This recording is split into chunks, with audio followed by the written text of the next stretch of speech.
it mean to be intelligent? How do we measure it?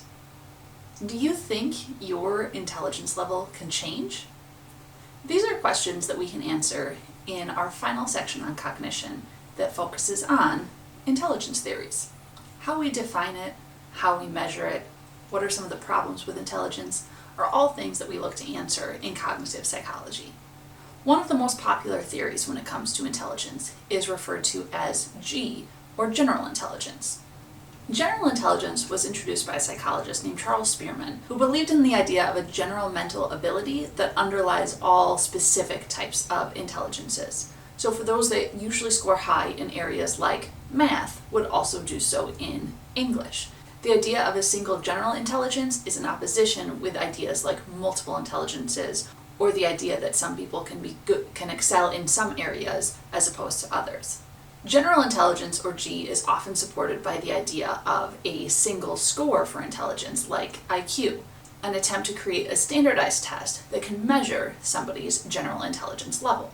Now, there are different ways that we calculate intelligence today, but historically, IQ was calculated for children by taking their mental age, how they scored on that test in comparison to other children of the same age, and dividing that by their chronological or real age and multiplying it by 100.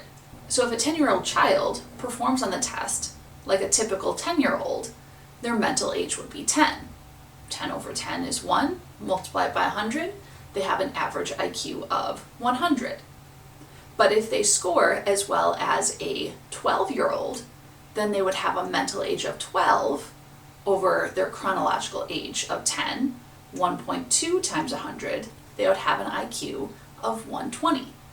That was how IQ was originally calculated, as it was used to determine how children were performing actually in Paris school systems. This helped to identify children who were doing well as opposed to children who were struggling in attempts to help those who were not quite up to grade level. Over time, the idea of testing intelligence has grown, and there is now an entire field in psychology known as psychometrics that is dedicated to making sure that these tests are doing what they're supposed to do.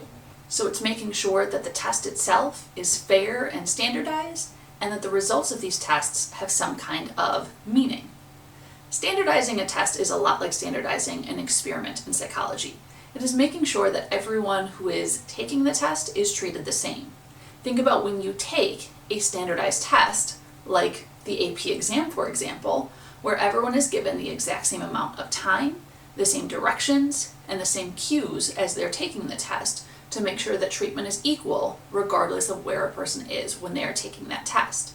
If a test is standardized, it means that once that test is completed, we can interpret the test results and see if we can derive meaning from those results.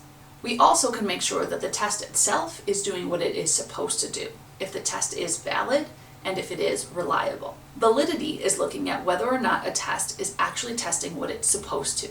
Does it represent what it is supposed to measure? So is the AP psychology exam, for example, measuring what you learned in an AP psychology class?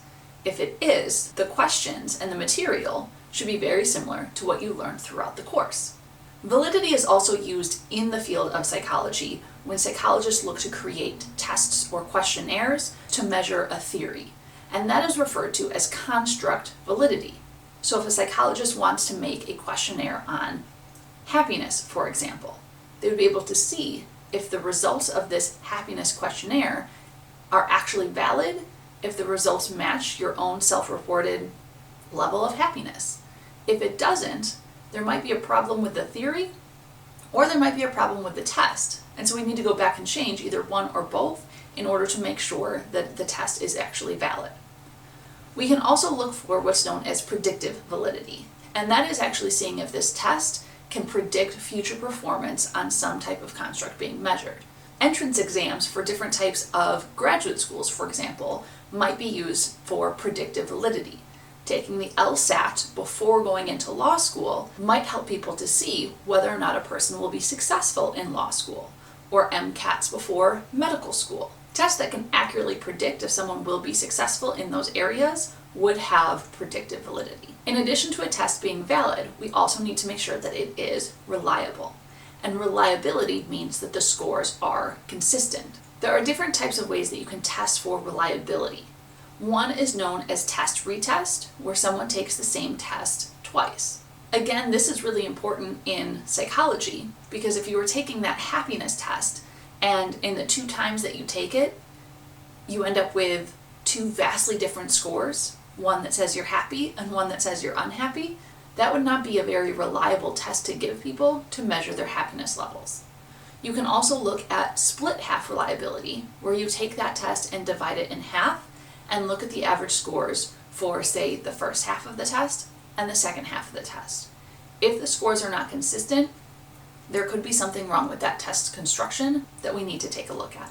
And of course, when it comes to testing, we also have to keep an eye out for bias, because bias in testing can change test results or the meaning of the test results that we see. For example, the stereotype threat is the experience of anxiety around negative stereotypes that might exist for a group of individuals.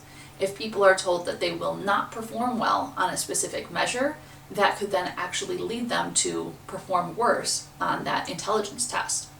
Or, in opposite, we see the stereotype lift, where people are told that they are going to perform well on a specific measure due to positive stereotypes about that group, and so they rise to that expectation and do better.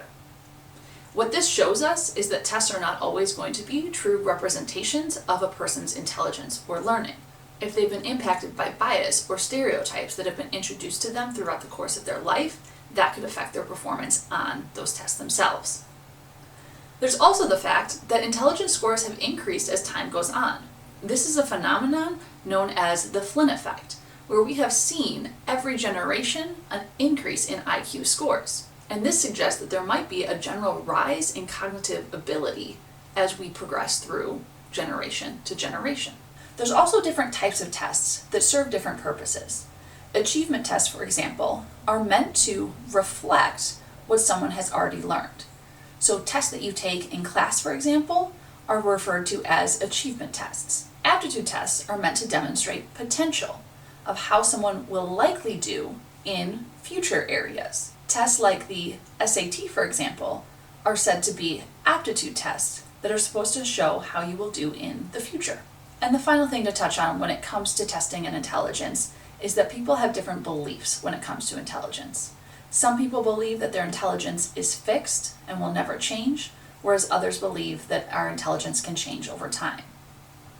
If you believe that your intelligence is fixed, it's also known as a fixed mindset. The idea that these things cannot be changed and that whatever level of intelligence you have right now is what you are going to have for the rest of your life. Growth mindset, on the other hand, is the mindset belief that your intelligence can change. Your abilities and skills can improve over time if you stick with something and try to improve it through practice and determination. And what we know from plasticity of the brain is that we know our brains can change over time. We can make new connections, we can strengthen the ones that we have, and our intelligence and our skills can therefore change over time. So thank you so much for watching, and I hope that you can try to have a growth mindset as you move forward. And as always, be kind to your mind.